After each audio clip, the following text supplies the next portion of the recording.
Hello, welcome to homeo care. आजपासून एक नवीन segment तुमच्यासमोर घेऊन येते. बदल घडवणाऱ्या गोष्टी, म्हणजेच माझ्या पेशंट्सच्या बरं होण्याच्या गोष्टी. 4 वर्षापूर्वी एक गृहस्थ माझ्याकडे आले. माझं डोकं दुखतंय, मला मायग्रेन आहे असं म्हणून ते माझ्याकडे आले आणि अख्खी एक पेन किलरची लिस्ट मला दाखवली.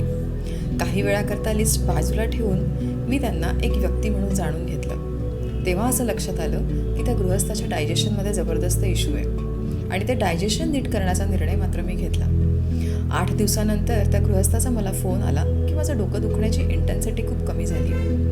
3 महिन्यांनी त्या गृहस्थांनी मला असं सांगितलं की माझं डोकं दुखणं बंद झालं आहे. महिनाभरानंतर त्यांचं मेडिसिन मी बंद केलं आणि आज 4 वर्ष झालीत. आज तागायत त्या माणसाचं डोकं परत दुखलेलं नाही. कधीकधी रोगाच्या मुळावर घाव घालण्याची अतिशय आवश्यकता असते आणि तेच काम मी केलं. रादर तेच काम होमिओपॅथी करते. तुम्हाला पण असे काही इश्यूज असतील तर do visit homeo care for more details. आणि अशाच गोष्टींसाठी स्टे ट्यून्ड. थँक्यू.